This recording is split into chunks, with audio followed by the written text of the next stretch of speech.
So up next, we have my colleague and friend, Dhanya Sridhar. She's an assistant professor at the University of Montreal, CIFAR AI chair, faculty at Mila.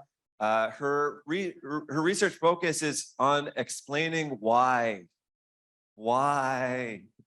She's focused on causality, machine learning, and work on AI systems. And she's here to talk about causality and deep learning. Take it away, Dhanya. Okay, awesome. Can everybody hear me? Okay, fantastic. Okay, so indeed, today's talk will be about exploring the intersection of causality and deep learning. So let me just kind of tell you about the objectives that I have for us today. So if there are 3 things that we achieve during the course of this talk, I would hope that they are that we all gain a little bit of familiarity with the language of causality, that we get a sense of where deep learning offers opportunities to improve the field of causality, and then vice versa as well.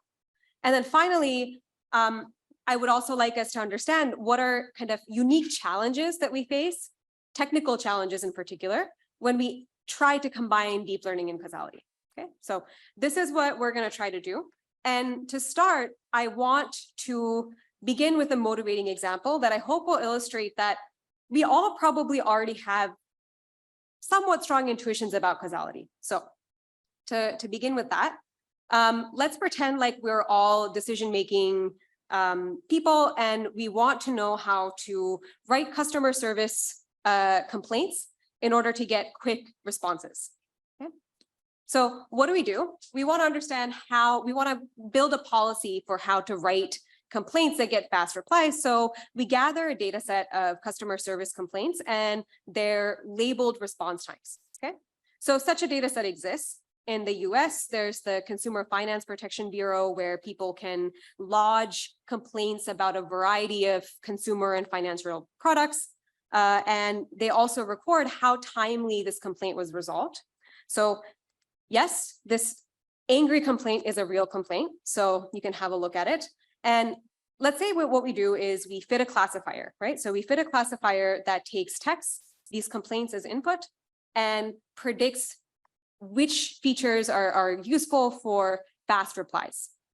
And let's say what we did after our analysis is learn that angry complaints turned out to be predictive of fast replies. So let me ask all of you a question with a show of hands. How many of you feel convinced that you would now just adopt this policy of writing angry complaints and emails all the time to get fast replies? All right. Okay. Maybe some people just need to vent their frustration. That's fine. But a lot of us had an intuition, perhaps, that this analysis did not answer the question that we wanted to answer, which was, how should I change my behavior and expect to see this change in the world where I get faster replies? That's a question about interventions and their effects. And predictions don't distinguish these interventional queries, right? What predictions do instead is they capture all possible associations in a system, and they don't distinguish between the causal impact of a variable and just associations between variables. So in this case, for example, maybe this is the true underlying model, that there's something like topics that affect both whether or not you write an angry complaint and how quickly those complaints are resolved. So for example, we actually found in this data set that when the complaints are about financial products like banks, the complaints are both angry and they're actually resolved at a higher rate of timeliness. So these kinds of spurious associations exist, and predictions are not immune to capturing them. Okay, so we need a language that allows us to talk about the effects of making manipulations to the world. And that is what causality is all about.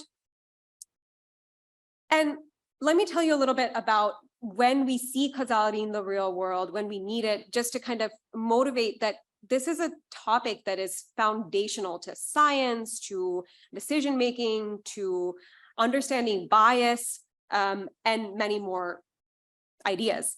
So in keeping with the theme of science here, so for example, when we want to measure the effectiveness of therapeutics, when we want to understand, for example, whether a vaccine or a new drug actually has a causal effect on recovery, this is a causal question that we need to answer. in order to gain better understanding of biological mechanisms, we need to understand how molecular variables have a causal impact on other downstream pathways and other macromolecules. Now, when we come to decision making, for example, causality has already been useful as a way of actually finding evidence of biases. So for example, there was a really interesting study that looked at daylight savings time that introduces a kind of random variation in when it gets dark to show that, in fact, it seems like there is a racial bias with police stops. Moreover, it is a useful language as well to think about mitigating harm from non-causal spurious correlations that our large machine learning systems are very prone to memorizing. So for example, this is a real prompt that was given to, I believe, Stable Diffusion, and you ask it to produce a nurse sitting in a white room, and you see that it really amplifies maybe biases in our real world, right? So now you just have a bunch of female presenting nurses in this set of images, and the language that we need to understand what differentiates these kinds of spurious associations from associations that are potentially more stable, causality can provide a very useful one. In that same vein, this idea of what remains stable versus what doesn't is also a powerful tool that will be useful when we think about generalizing to out of distribution. So to new distributions that are not our training data when we train our deep learning models. And perhaps these new distributions are a consequence of like unseen interventions that the world is taking. So understanding how we can be robust to those kinds of unseen interventions, causality once again will provide a useful framework, and we'll see this specifically in this talk. So now that I've kind of motivated when causality is applicable, we've kind of seen that we already all have a bit of an intuition. Let's kind of get into the nuts and bolts a little bit. So to ground this, I'm going to present a causal graphical model here. And the example, the running example will be this clinical setting where there's a treatment of interest whose causal effect we're interested in analyzing. That will be the receipt of a drug. We have some variables that affect the treatment of interest as well as our outcome of interest, which will be recovery. And these variables that affect both the treatment and outcome will be the patient's health status. Okay. So causal models, like standard directed graphical models, tell us how to factorize the observed data distribution. They tell us what kinds of independencies are encoded in the distribution of these three variables. And their sort of superpower, though, is that they also, using a shared set of parameters, they entail what are called interventional distributions. So for example, this particular interventional distribution tells us that what we do is we give every single person the particular drug. Okay, so we set the random variable t to value little t, and therefore there is no longer a distribution over this treatment random variable, it's just a delta spike. So you can imagine this as like, we've decided that no matter who comes into the doctor's office, we are going to give them this therapy, okay? But notice, crucially, that these two different families of distributions, they share all other factors, okay? Everything else remains invariant. So that is to say, for example, the biological mechanisms that drive recovery don't vary regardless of whether we give people the drug or they choose to take the drug, right? So no matter how the value of T gets set, this causal mechanism stays exactly the same. Okay, and to kind of keep going with this to illustrate one more interventional distribution, we can think of an interventional distribution in which we change the causal mechanism of recovery itself. So, you know, we do some intervention. Let's say we have a mouse model, we maybe give the mouse antibiotics and seed it with different bacteria, just changing its system fundamentally. Notice that what an intervention means graphically is that we sever that variable's links to its parents. And that kind of makes sense, right? We no longer allow that variable to take on a value by the natural mechanisms. We go in and we intervene and we set it to a constant. So this is just this is basically, in some sense, in a nutshell, all you really need to start thinking about causality. So we have this idea of the do operator. Mathematically, what it means is that we're going to modify the graph in this particular way by removing incoming edges. And then we have this invariance property where every other mechanism stays exactly the same across the family of distributions that a causal model entails. Okay, that's it. So now, what kinds of questions can we ask now that we have this language of do? So going to this clinical setting once again, a very common causal effect that we often analyze from data is the average treatment effect. And what the average treatment effect is asking us is the difference in average outcome between two interventional distributions. One where you go in and you give everybody the drug, and one where you go in and you prevent everybody from taking the drug. Okay, so, but mathematically, it's not that special. It's just looking at the contrast between the means of two univariate distributions. Okay, but what's special is that these are interventional distributions that are defined after you modify your graph in the way that I talked about. Now, we can be a bit fancier. We can ask about conditional average treatment effects. What this is a function. It takes as well a variable z to condition on. And for every value of that variable, you can understand the causal effect, the ATE, for that variable setting. So for example, for every single value of little z, you can have an ATE. So you get a function, and this function is called the conditional average treatment effect, or CATE. Okay, so for the rest of this talk, I'm going to stick with the ATE just because it's a bit simpler, but it's conceptually the same with the CATE. We want to ask, okay, well, how do we even draw causal inferences? Sometimes you can sample from interventional distributions. Maybe if you can do experiments like in biology where you can literally manipulate the system, you can sample from these interventional distributions. But what if we cannot? And moreover, in any case, you can't both simultaneously give somebody the drug and not give somebody the drug, right? So we need a way of doing inference when we can't actually sample these interventional distributions directly. So our kind of instinct would be, well, what can we do with the observed data distribution, right? Unfortunately, we can't just look at the correlations between T, our treatment of interest, and Y, because we can see here, right, there's two pathways that carry associations between T and Y. One is the actual causal effect, and then the other is this pathway via the confounding variable Z, okay? And we say that these Z variables confound the causal effect.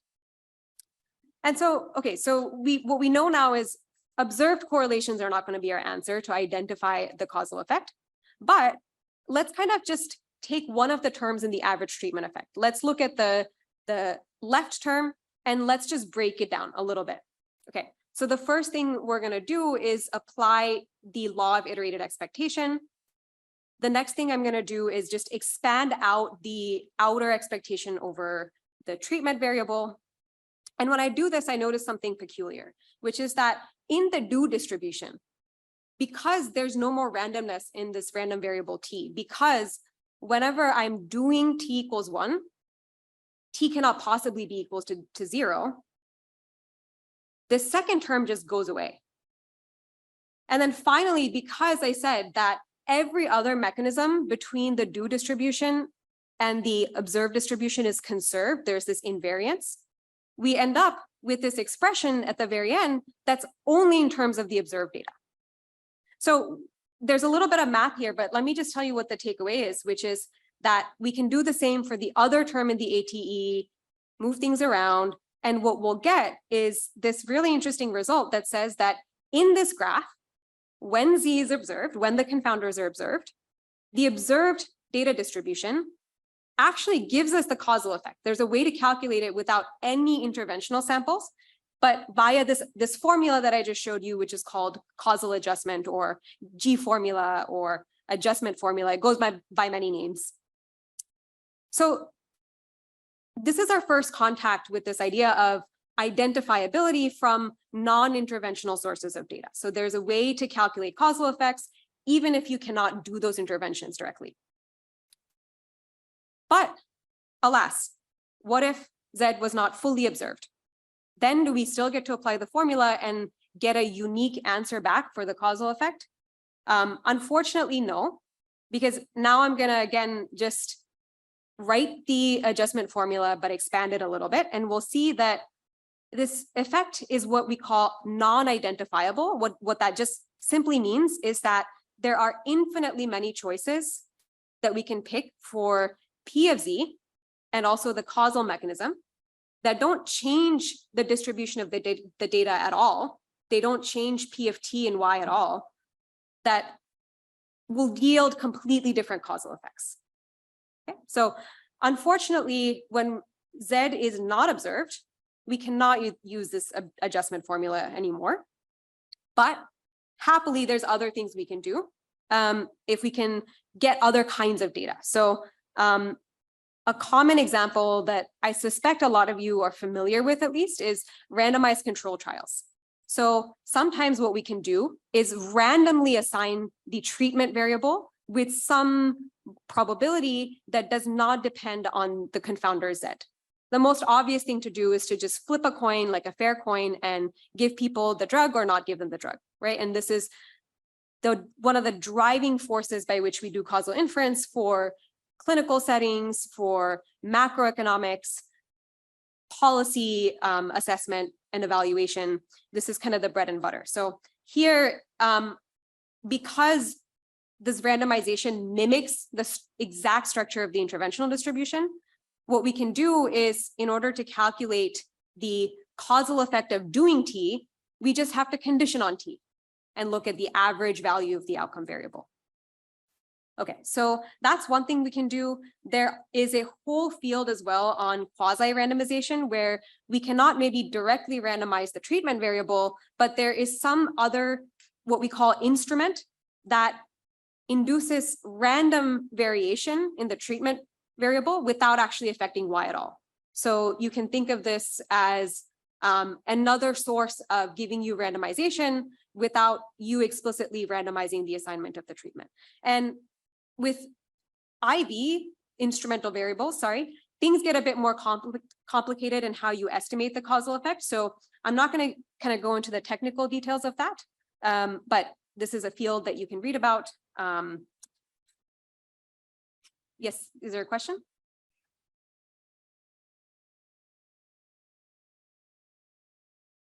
Yes.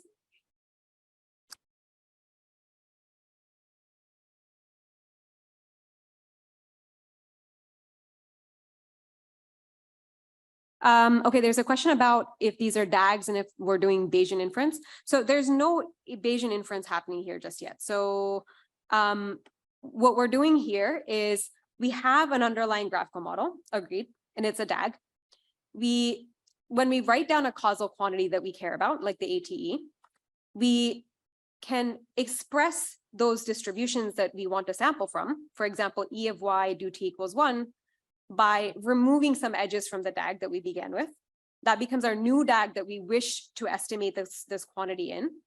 And you can't do it literally by looking at the conditional distribution in the observed data, but you can do it with this adjustment formula. Okay, good. So this was when Z was just not observed fully, and we had to rely on other kinds of data. But now let me ask a question. What if the confounders aren't directly observed, but we have some other measurements or some other data that gives us a clue as to what they are? Okay, so let me motivate that with a concrete example. Suppose that in the case of now text, let's say I want to understand what is the causal effect on getting your paper accepted if you have a theorem in your paper. Okay, so here the treatment of interest is including in a theorem in your paper or not. The outcome of interest is acceptance at a conference. And here the confounders may be subject matter of the paper, right? So what you write about would obviously affect both whether or not you put a theorem in your paper and also it likely affects the rates of acceptance because we know that differs across fields. We don't literally get to observe the subject of every single paper in our data set, but let's say we also get a paper abstract. So this text information clearly carries information about what the subject is. Okay, so that's the setting that we're in. And notice there's a key assumption here, which is that the text we're going to assume does contain all of the confounding information. We can, I'm saying this kind of in a more informal way. The paper here that I'm presenting makes it more mathematically precise, but suppose that another way to think about this is that we could have used the full text to do that causal adjustment. But why would we maybe not want to do that? It's because the text is high dimensional for one, and it contains a lot of nuisance information that is not pertinent to the causal inference problem, that if we adjust for, our effect estimation becomes very high variance. It becomes statistically inefficient, right? So what we would like is a representation of the text. We would like to use ideally deep learning methods to recover some numerical representation of the text that contains all of the confounding information, but nothing else, right? So we want to kind of have like minimal confounding representation that we extract from the text. Okay, so let me kind of build up how we do this and some intuitions behind the desiderata that we lay out. So let's just kind of be more straightforward and say, well, what if I just apply my favorite representation learning method to the text and I learn some embeddings that capture the text well? A couple things can go wrong, right? So one thing that can go wrong is depending on which objective you use, this representation that you learn may fail to recover all of the confounding information. Maybe whatever objective you set up, maybe it's a contrastive objective that prefers to learn the noisy parts of the text rather than the confounding parts. The other thing that can go wrong is, again, naively, the representation that you learn has no incentive to throw away the irrelevant information, right? It's going to learn both the confounding as well as all the noise. There's no reason for it to discard the noise. So here's the desiderata that we lay out. First, we want to learn a mapping from text to an embedding that knows how to reconstruct X well. Okay, so that is going to encourage it to capture as much information as possible. Then we're going to use the graph structure to regularize. So what do? We train the representation to predict both T and Y, because the confounding information is uniquely the thing in this model that it can predict both the treatment and outcome. The noise is just not going to have any information about the treatment and outcome. And so what we do is build the system that has some reconstruction objective and then has these two prediction terms to encourage capturing just the confounding information. So let me give you, this is a general purpose framework. You can slot in your favorite text representation method, but we'll give an example here using BERT. So what we did was we fine-tuned BERT rather, to predict the treatment label for every single document in our corpus, and also the expected outcome. And we did this for two groups, the group of documents that have the treatment, that have a theorem in them, and separately the group of documents that don't have a theorem in them. Okay, so we have 3 prediction heads. And jointly, we continue to fine tune using the masked token loss, which in BERT is just a proxy for reconstructing the text well. So this way we do this trade-off between learning as much information as we can so that we make sure we capture Z, and then throw away everything that's not Z. Yeah.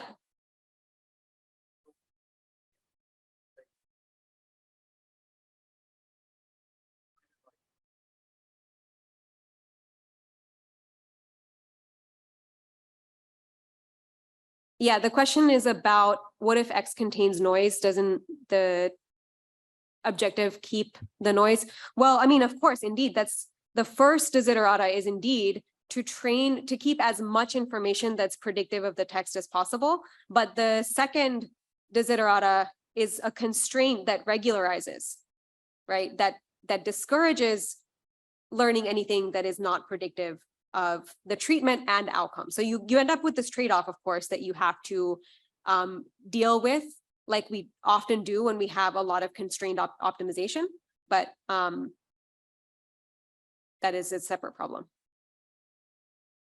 Okay, so unfortunately, evaluating these kinds of methods is hard because any causal inference suffers from the problem that we typically don't have for some data set, the average treatment effect of the treatment of interest lying around.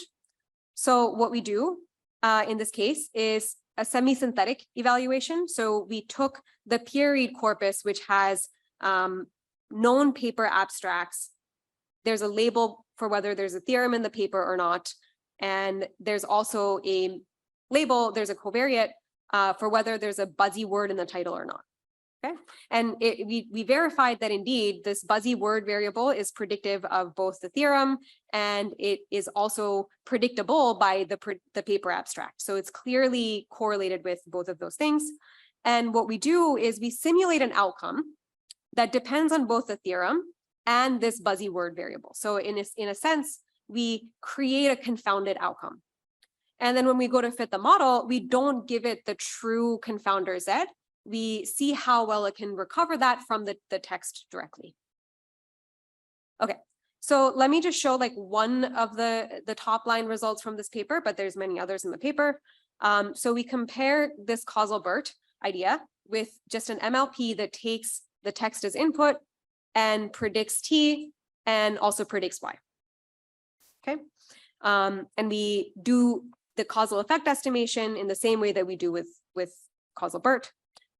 And what we do is we vary the dependence between the confounder and outcome with the expectation as the outcome is super, super confounded, then it should be harder to get an unbiased causal effect estimate. The ground truth is just the ground truth causal effect. Okay, so the causal effect is just one.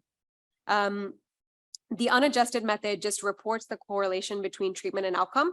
And unsurprisingly, it's very biased as the dependence between the confounder and outcome gets high. The neural network, which is doing some adjustment because it's taking the text as input, you can think about it as like the technique that I introduced as the naive technique that just doesn't do any representation learning, that just tries to do adjustment with the full text. And indeed, it does better. But in this particular experiment, we see that the causal BERT, these causally sufficient text representations, led to more accurate effect estimates. Throughout our experiments, we saw this theme recurring. And of course, this is on semi-synthetic data, but this is kind of giving some initial promising results, right? And instead of talking about more of the results here, I want to just kind of give the key point, which is that when we want to extract confounders from some high dimensional signal like text or maybe images or medical data, then the constraint that we need for deep learning methods is some constraint that prefers the confounding over information over other generative factors that are irrelevant to the causal problem. Okay, so long as we can separate these two signals, then deep learning gives us an opportunity to estimate causal effects. Of course, some assumptions have to be satisfied. There's a caveat, but there's an opportunity here. Now, we should ask then, okay, well, what about if we want to use representations as a way of capturing the causes of an outcome? What do representations have to satisfy there? So let me give a motivating example for this. Let's say I wanted to study the causal effect of some proteins, some latent macromolecules on a disease phenotype of interest. It's pretty hard to measure protein levels. So maybe what we have access to is gene expression measurements, which are going to be, in this case, a parent of the latent protein levels. Okay. And we want to ask, how can we learn a representation of these latent causes so that we can then do causal inference and understand the effects that they have on this disease? let's again, for purpose of building this up, start with like the most naive idea. So the first thing that we may think of is, well, I'll train a feed-forward neural network to predict the outcome from some gene expression measurements. So here we can think of the first many layers of a neural network as like the feature extractor that tries to recover the relevant latent causes. And then I can maybe train a linear map to predict why. So here, the output of the feature extractor, I will think of as being my latent, as a proxy, as a substitute of my latent causes. And we should ask, does this work for causal inference? So let's just think, what do the solutions for this representation look like? Like another way of putting this is, what are all the things that this minimizing this objective would return? So suppose the true model really is linear, then of course, the ground truth representation, right? The thing that just actually captures Z and the true linear map W will minimize prediction error, that's for sure. But there's actually going to be infinitely many other solutions as well. So for example, all these other solutions that apply some linear transformation to the features phi, that apply a linear transformation to the true Z, and then undo that transformation. These are all valid solutions that minimize this prediction error. And we're very likely to end up with one of these rotated representations as opposed to the ground truth Zs. So what does that look like? So let's just expand out what this AZ term would look like. It is something that takes the true latent causes, the true protein levels, let's say, and entangles them. It mixes them with each other, right? And now let's ask, can we still do causal inference with a representation like this? And it would be fairly clear to see no, because there's a very big difference in the causal effect of Z1 and Z1 entangled with all of the other Zs. So for causal inference, right, this naive representation learning doesn't suffice. Somehow we need extra constraints to make sure that the semantics of the causes are maintained, and we'll see more what that means formally in a second here. So there's a whole field called identifiable representation learning that exactly makes this idea of preserve semantics precise. So what we want is to recover the true latent causes up to some transformations that are very benign, that don't affect our causal conclusions. In that case, it would be permutation, so you can change the order in which you label the latent variables, or some rescaling. Okay, so these won't hurt our ability to do downstream causal inferences, and so we would like to get representations that actually recover the ground truth up to these transformations. And that's not, as we saw, possible with these generic representation learning objectives. So what do we need to do? We often need other kinds of data or constraints that we use to pin down the correct representation. There's a lot of work that has recently come out around this that uses data augmentation. So paired samples of every single image or text that you have in your corpus, work that uses temporal data and constraints on the latent transition matrix of an HMM, for example. There's work that uses multiple domains, aka environments, or multiple tasks. And there's also work, ours in fact, that is one of these, that uses constraints on the decoding function. So in this case, I just had a linear map, but there can be other decoding functions. What I'm going to talk about briefly is a technique that falls into this multiple environments line of work that uses a very particular constraint based on sparsity that will give us identifiable representations. And I'm going to show a little bit how actually that will allow us to do valid causal inference. So we're going to stick with this linear outcome model, but we're going to get data from many different environments. So you see I put a plate around all of this, which just means that we have E different environments, and in each domain or environment, I will sample X and Y. Z is latent.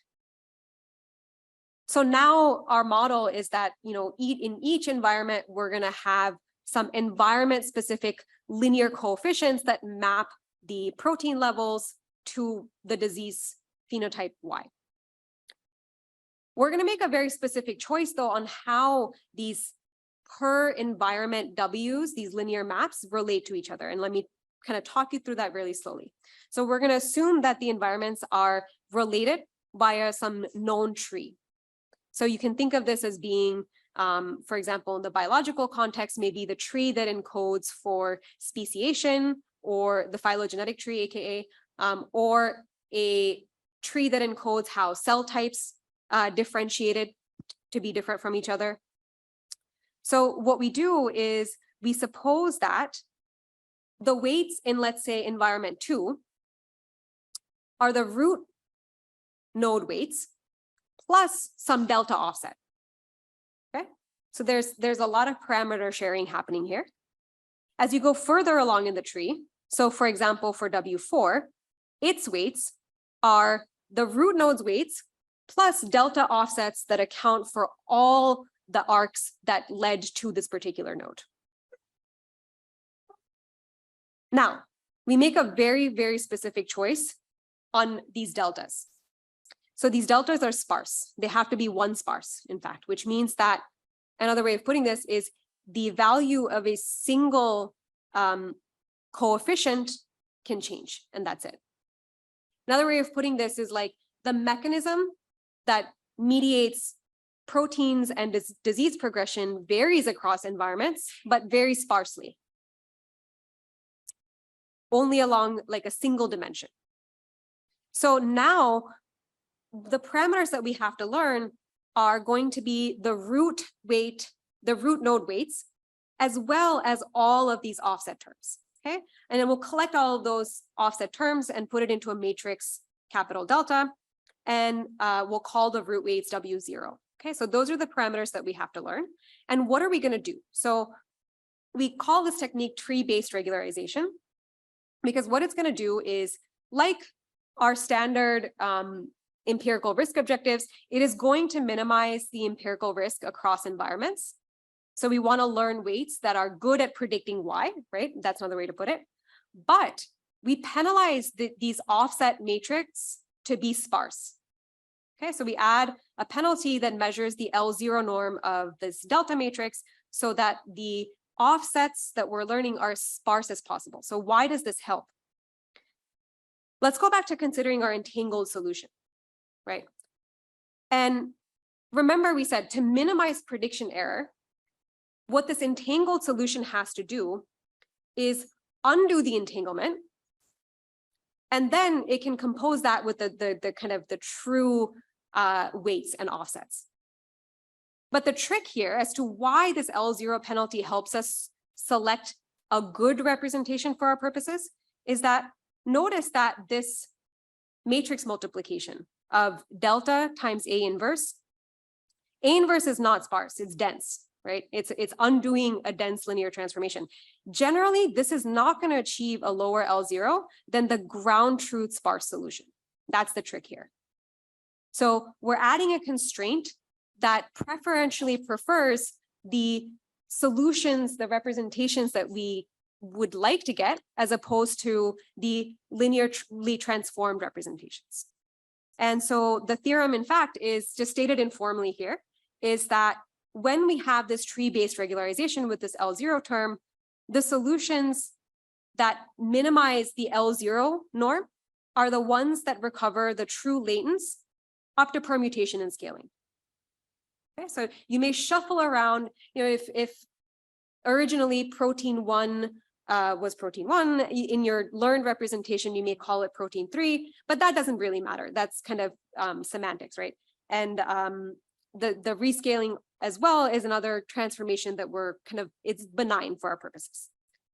And now let me kind of ask this question again, does these permutation invariant representations, do they really help us with causal inference? And so what we did was we simulated data. And what we did was we simulated data and we fit this model using two things. One, just a baseline neural network like I described, that simply takes gene expression pooled across all the environments as input, learns a representation phi, predicts y with a linear map. And we had the representation learned via our approach. And what we do is we use each of these separately to estimate the causal effect on y.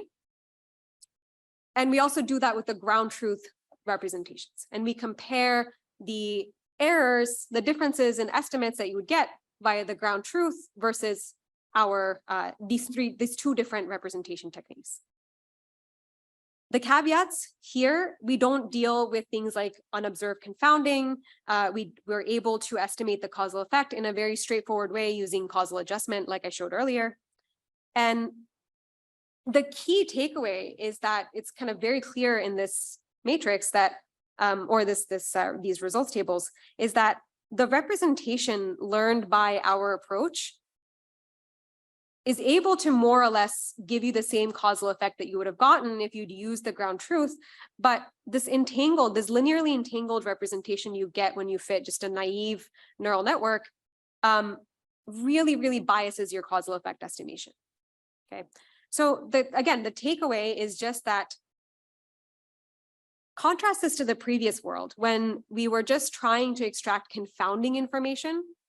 We didn't care about this identifiable representation learning, right? We just cared about separating the confounders from everything else.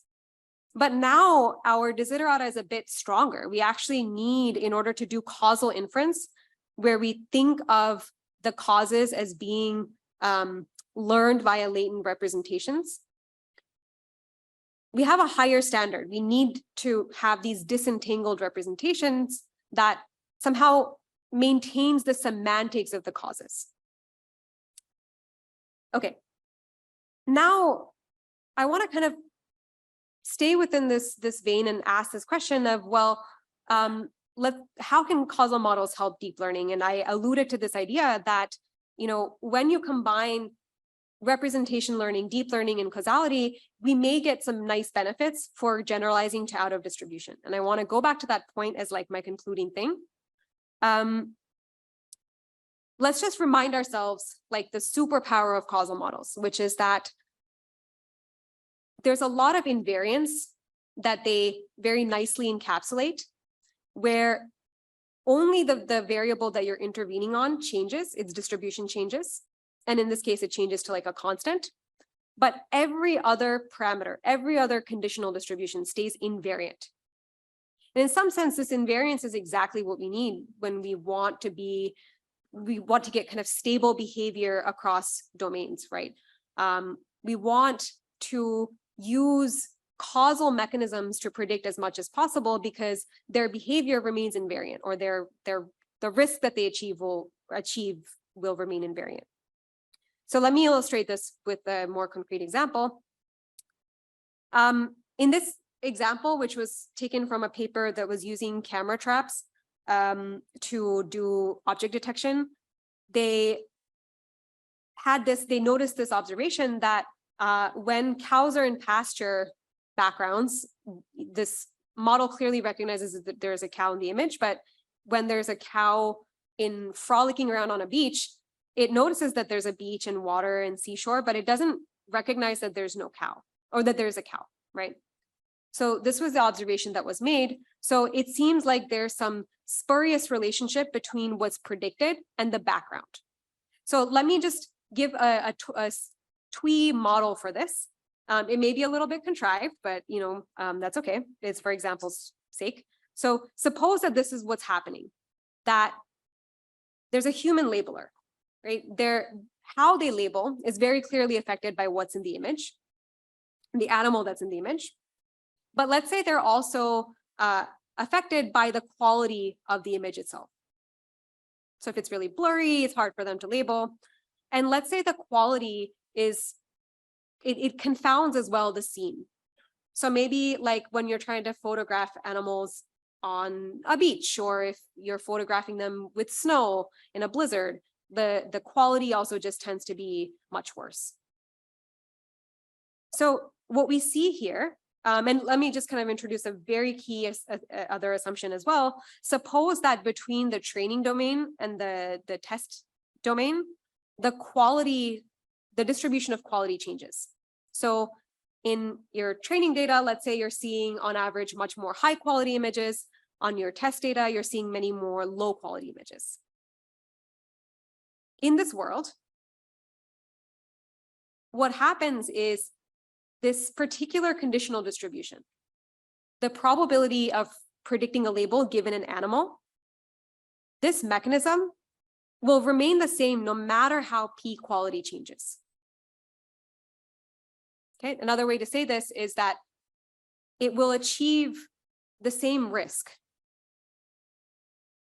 Or another way to say this actually is that its risk is bounded, maybe like the variance of the label changes a little bit, but this particular mechanism remains robust.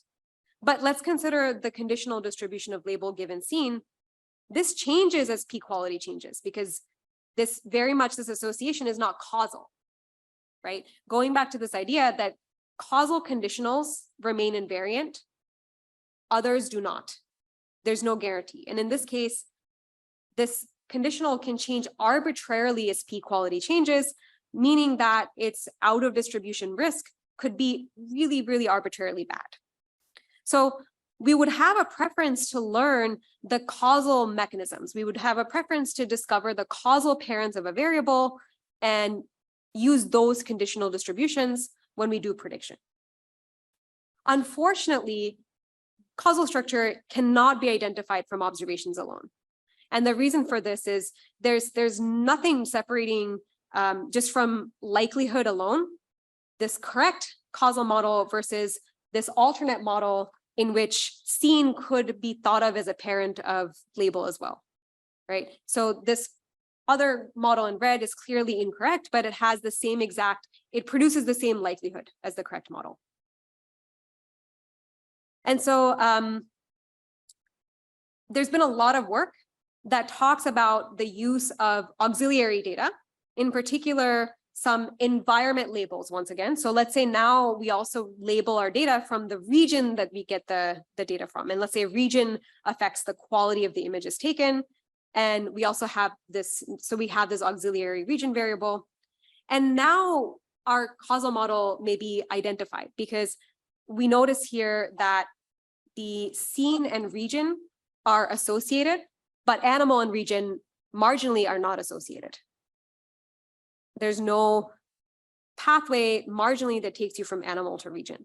So now there's a signal, there's an asymmetry that we can use to constrain learning so that we learn the causal parents of label as opposed to these spuriously related variables.